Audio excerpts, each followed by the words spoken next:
yeah. Wow. Ooh, y'all like that? Segway ASMR. I'm bumping it right now. This is what you guys want, right? You want me to give in to the Blart? You want me to succumb to Blart's flirty tangos? Well, I'm all in this now, baby. I'm all his. I made one tiny video goofing on this man and trying to understand his ways of life. Trying to understand why anyone would enjoy such a horrible movie. But I realize now that it might have been way too harsh. Paul Blart 1 is a dandy movie. It's a fine, passable romp with goofs and gaffs. I can get behind it a little bit. If I turn off my brain for a very long time, I can understand why people like it a lot. I would never seek out to watch it, ever. Never. No, sir. But I can understand the slight appeal to its dumb humor. So I'm giving in. I'm giving in to the Blart, into the segue grooves and one-trick jokes that are just the same for the entire movie. You've won me over, Blart. You've won my soul, but your successor hasn't. Listen, folks, I can understand any slight love towards Paul Blart Mall Cop 1, but I will not accept anything for Paul Blart 2. I mean, it's not even in a mall. It's in a Vegas hotel. I mean, that's a tried and true formula, I guess, to make the sequel to your beloved iconic franchise unrelated to the title, like how you take the home out of Home Alone, you take the high school out of High School Musical, the mall out of the Mall Cop, but this movie is the most offensive. It's the worst thing I have ever seen in my entire life, and this isn't an exaggeration. For some reason, this movie legit depressed me. There is no comedy, no jokes,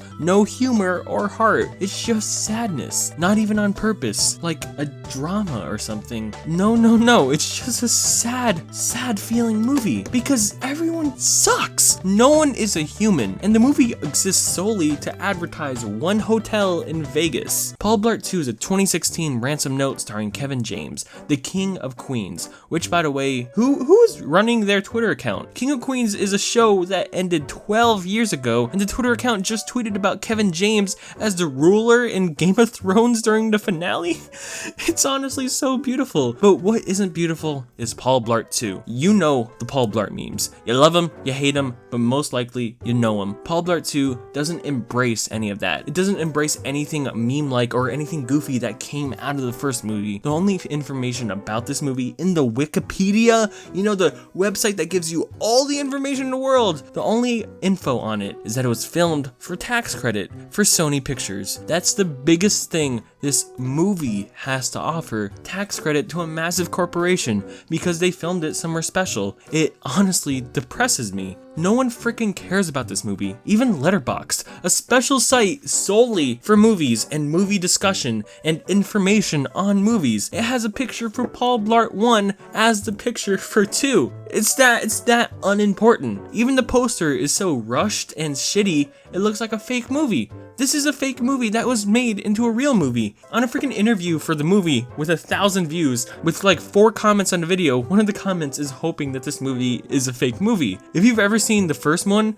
then you know the feeling of the movie. You know the flow. It may be predictable and bad, but I can understand it. Paul Blart 2 just has an odd feeling. It has a 5% on Rotten Tomatoes. There's even a certain podcast that reviews the movie annually just because they want to dissect it and figure out what the hell is up with it and why it's so fascinating. So what is wrong with this movie? Man, it's so hard to explain. The film begins in the most out of left field way. It starts off so dark, like really dark, which was never a tone in the first Paul Blart or the rest of this movie after. So this is just a jarring intro, but in a bad way. Paul gets a divorce and this is sad. He feels washed up and is sad, and his mom is killed and he's sad. None of this is played for a joke or character building or anything like that. It's just oddly timed and makes you feel dirty. Like I had to get up and walk outside to make sure there was still life in the world. If your comedy movie feels more bleak and gross than an apocalypse movie, you're doing something wrong. Paul then gets news that he's being invited to a security convention in Vegas. On the flip side, the daughter played by Rainy Rodriguez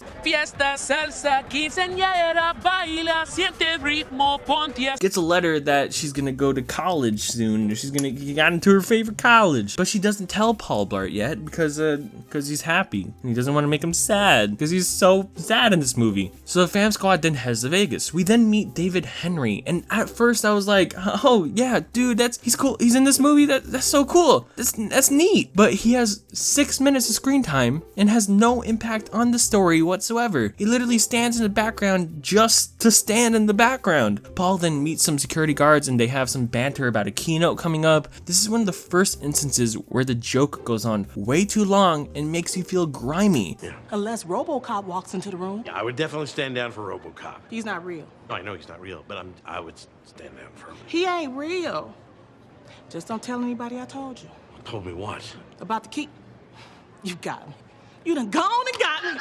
We then see Paul check in at the hotel, and the name of the hotel is the Wynn Hotel. This is really important because it's an advertisement. It's an advertisement to the actual hotel in Vegas, and they do everything in their power to sell this hotel to you. They have the owner of the hotel at the end, and he doesn't even speak. He just smiles and stares. It's really creepy. We then meet our fam squad outside where they get a glam shot of the Wynn Hotel in the back. Did I mention that this movie was shot at the Wynn Hotel? I don't think I've mentioned that enough. A manager then speaks to Paul, and just because she's slightly kind to him, Paul comes at her in a creepy r/nice guys manner. Then out of nowhere, we meet our bad guys of the movie. This straight-faced dude with no emotion is the head bad guy. He runs a team of people just trying to heist the hotel, and they're all basically just faceless dudes that get beat up eventually. They're all trying to steal art at the casino, the casino that's in the Wynn Hotel. You know, it has very valuable art inside. Did you guys catch that? The hotel has really nice art. It's a great hotel. Highly recommend. 10 out of 10. Use code 24FRAMESNICK for the Wynn Hotel. Meanwhile, Paul plays some table games downstairs and the waitress comes up to him and gives him a drink.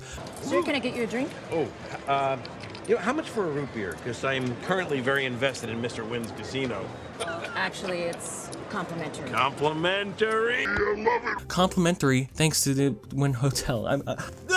Paul then meets more security guards and they talk to him about securities and segways. Paul hops on a nearby segway and crashes. Man fall. Paul then goes to an expo downstairs where they're selling a bunch of security gadgets and gizmos. People talk to themselves like they're robots. Marbles. You can't run with these on your feet. You can't even stand. Marbles. Paul then gets intimidated by the main guard at the hotel, and I think I fell asleep at this point. It just moves so slow, so insanely slow. Paul then thinks that his daughter, played by Rennie Rodriguez, is missing, so he freaks out. He's then shunned because he's dumb and that wasn't the case, and he feels lonely because his daughter will leave him soon because he found out about the college thing. So we then get Paul just crying sad as shit. We then meet a cop that is hitting on a lady at the bar. She does not want this attention, and the cop persists. And yet, Paul supports the cop, not the lady that doesn't want the attention. It feels really gross. The cop passes out, and that puts speech duties onto Paul for the keynote, so Paul freaks out and animal abuses a big bird just trying to take a stroll at night. This goes on for like 5 minutes. Paul then gives a speech about security. Yeah. Meanwhile, oh wow, the heist people are heisting and Rainey somehow stumbles onto this, so they take her hostage. And Paul finds out and he's like, oh no, the first movie is happening. The same plot. So he freaks out and assaults a poor old lady just trying to do her job and make minimum wage. Paul then opens a Hershey's Kiss for 10 minutes.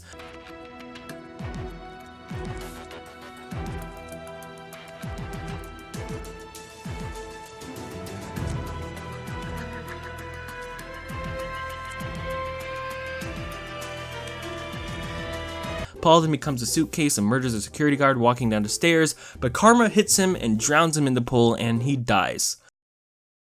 Sadly, he lives and continues chasing his daughter down. He does what he did in the first movie and takes out guards one by one until he gets to her. Then we get one of the worst fights ever made. Legit the most boring, slow fight ever.